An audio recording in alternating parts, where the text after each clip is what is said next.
I really should have been waiting for was a yes. But then I think about what I'm trying to get out of this and what it will bring her. Even if I find her, will apologizing be for me or for her? Will it open old wounds, or will giving her a chance to rail against me be valuable for her? Do I deserve forgiveness? Is what actually transpired even something needing forgiveness? Am I just blowing it all up in my head based on half-remembrances and a need to apologize for the collective sins of men? I really don't know. I can't be sure of what happened. Even writing this out now, I can't tell if the memories coming back to me are real or fabricated or a mix of the two. I'm writing this to ask two questions. First, if you realize that you did something transgressive earlier in your life, what is the proper way to proceed going forward? What is that person's responsibility to their victim and to society as a whole? Second, for persons who have been victims, what would you want from your transgressor? Do you need your pound of flesh, or is there something that they can do or prove to you that would satisfy your needs? What do you want from us? Can we ever be forgiven? Signed, A Changed Scoop. Wow. Yeah. Thank you for writing in. That was very brave. Very brave to bold, honest, yeah, completely nakedly truthful. All of those things I was going to say, but thank you, Jim, for finishing my sentence. Sorry, but that's no, it was, man, that's good. Where do you go from that? I guess two things that were going on in my mind, which is number one, for the writer to find some way of coming to peace with this, and then for the other person on the other end of this, hopefully they found some peace. I mean, and we don't really know. I mean, he's writing in asking, was this consensual? Right. I don't even know. I never really asked. Indicator like that it was a bad thing. He didn't hear anything negative, just silence. Right. For all we know, she could have never given another thought. Yeah, she could have never given another thought, or she could have been on the other end and felt wished you would have been more pursuant of her and thought you didn't enjoy her, and so moved on. Well, no, I mean, I was saying even maybe she does see it as sexual assault. We don't really know. Both sides of the spectrum. Yeah, I mean, it's hard. I think it sounds like if you were a client of mine in therapy, what I would be working with you on is getting over and dealing with the stress that this is causing you currently. How do you go about working through this and coming to peace with this? With a situation that realistically you're never going to have an answer to. Right. It sounds like it's highly unlikely that you're going to find this person again, that you're going to be able to make contact, even if you wanted to. So this is, I think, the pathway towards a solution for you is figuring this out yourself. Right. And if that means that you go into therapy and you kind of start processing some of the emotions, some of the guilt, maybe it means that you become an advocate for the Me Too movement. That's good. Find some way of giving back to that population. Even if it doesn't mean that you come out with your story necessarily, you could just be an active participant and advocate for women's rights. And there's a lot of different ways that I think you can go about this. I completely agree. And so to the actual nature of the question, what I hear in this is I hear the writer saying, okay, let me play out a scenario that happened 15 years ago. I was laying in bed. It was a work thing.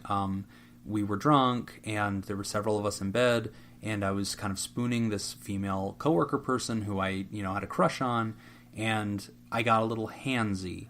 Now, what you guys can't hear is the author actually also included a very specific and detailed description of exactly what happened, which I think is important, right? Because the details of this kind of stuff does matter.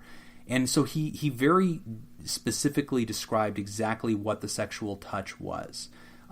So as far as how people's brains are wrapping around this, I'll give you the gist of it because I didn't want to include the details because it was very, very specific and very elongated. But essentially think of it as like grazing with your fingers, genital areas, but not making skin-to-skin contact. Okay, so over the clothes, kind of grazing with fingers, that kind of thing. That's basically what he describes. So He's looking back on this and saying, okay, this happened. She seemed at the time receptive to it. But through the lens of Me Too, I am now becoming aware that what my male brain interprets as appreciation and consent and going along with this could be a person who's frightened and frozen and trying not to cause a stir because there's other people in the room and they're not trying to make a scene, but they're not okay with this. And so that's his paralyzing fear is, oh my gosh, what if that's what happened and I wrongly interpreted it? Can I first just say congratulations to you for actually having that awareness? Thank you for that. Yeah, because I think I'll tell you, you're on the right track just with that. That's one thing that we do need to acknowledge. The fact that you're questioning this at all, I think, is a sign of progress. It is. It's huge. So I'm not in a place where I'm going to speculate as to whether the action is sexual assault or not, right? And I think that that's important in this conversation. The key criteria when we're talking about sexual contact with other people and sexual gesturing with other people is we have got to increase our, and I guess I'm speaking as a male, but our, or anybody, but the pursuer needs to increase their personal awareness and their searching behavior. Their posture needs to go from a place of aggression and pursuit to a place of detection and attempting to understand and look for signal signs and verbal consent or whatever. So I like that you're pivoting over to that new mindset. I can't speculate as to whether what you did that night rose to the level of sexual assault. But to your questions of what can a transgressor do if they were in the wrong, if they did something that was wrong or bothersome or whatever, what can they do to make it better?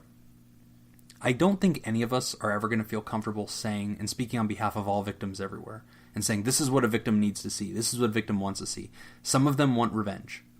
Bill Cosby's accusers wanted to see him in jail. That was the only thing they would accept. If he sat them down and offered apologies, offered amends, there's been lots of rich and famous men who've offered money and said, hey, let me make this right. This is like a settlement out of court. I need you to sign this agreement saying you get it, you've received it, we're done here, you've been made whole.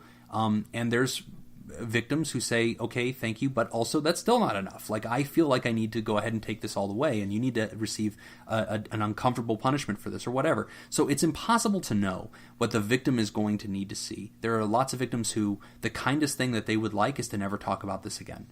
They actually don't want to see you punished. They don't want to see money because of this. They don't want to see any kind of retribution. They want to see peace and serenity and forgetfulness of this. Never bring this up again. That's the kindest thing you can do. So there's some people that are like that. So I can't speculate about what the victim wants to see. I'll tell you what I would generally encourage a person who thinks that they ran afoul of this to do. I would like to see you contact a person that you think you've wronged in a very specific tone. And that's not an accusatory tone or a defensive tone. It's not an I expect a reply kind of tone, because they may be frightened of you.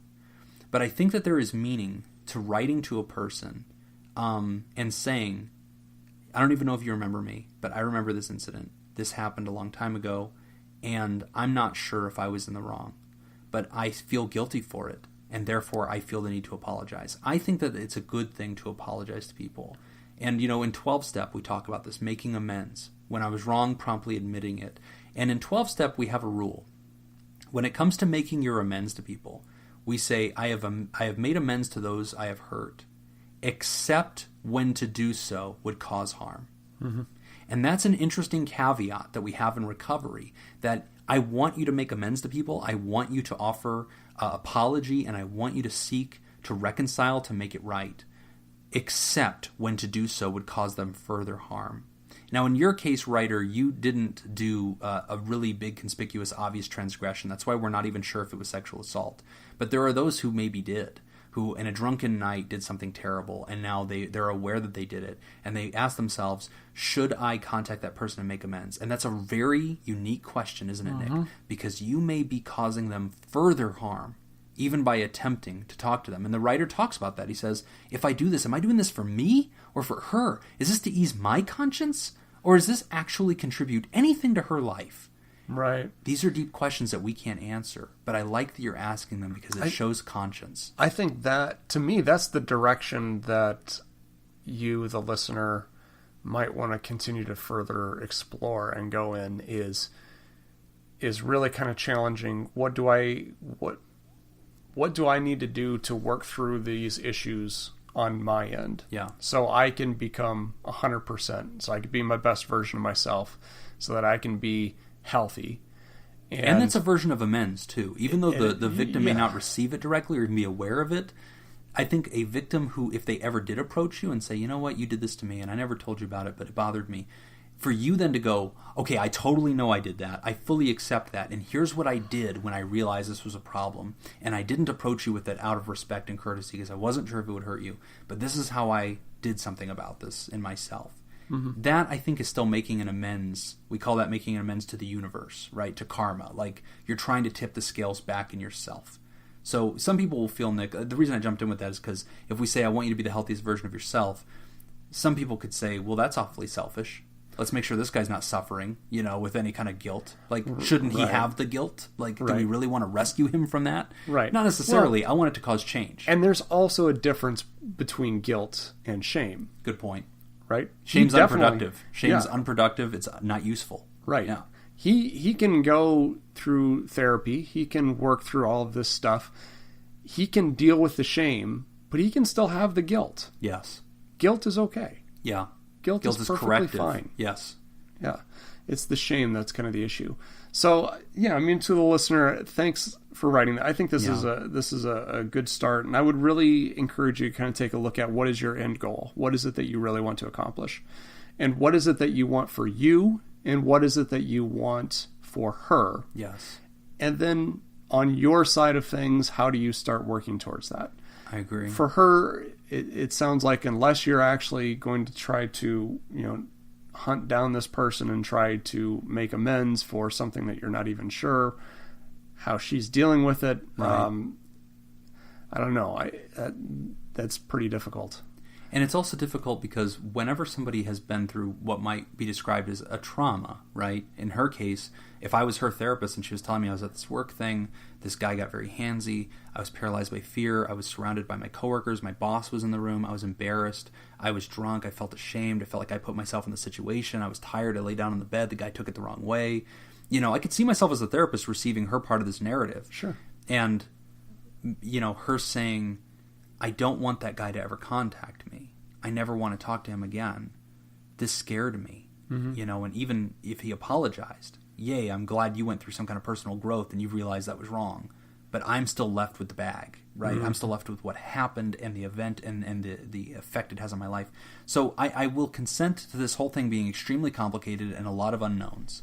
But the one thing that I think Nick and I are in unison on, an absolute must, is not whether or not you can go back in time and apologize to all the people that you may have wronged, all the jokes that you've said inappropriately in the presence of those who you shouldn't have said them in front of, or whatever it is that you've done, whether it was subtle or not subtle. I don't know that you can do that time machine action, but I know you can do something going forward. I know you can change tomorrow. I know you can change today. I know you can be a vocal advocate for communication and consent and a different way of living. And, listen, I'm a guy who's also very stunned by this. I'll be candid. The best thing about the Me Too movement was not just that it gave women a voice, it gave men eyes to see and eyes to perceive differently things that we think are very innocent and jovial and just humans being humans, and understanding that our actions, words, and behaviors must be understood in a global context of thousands and thousands of years of oppression. Right. And we're trying to understand that now, and it's scary for all of us. I know as a man, I have had to sit down with some long nights and ask myself, not did I ever sexually assault somebody, I don't think I've ever had that, but also, are my comments off color? Did I make a comment at some point was that this were wrong? Appropriate? Was this appropriate? Yeah, or was this or that the wrong thing?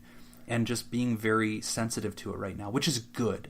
Right. I don't usually arrive at conclusions, but I should be made to feel that discomfort, because that discomfort is purifying. It causes me to be a better version of me now that I am cognizant and thoughtful. Well, it goes back to what we always talk about, which is that challenge is good. Yes, it is.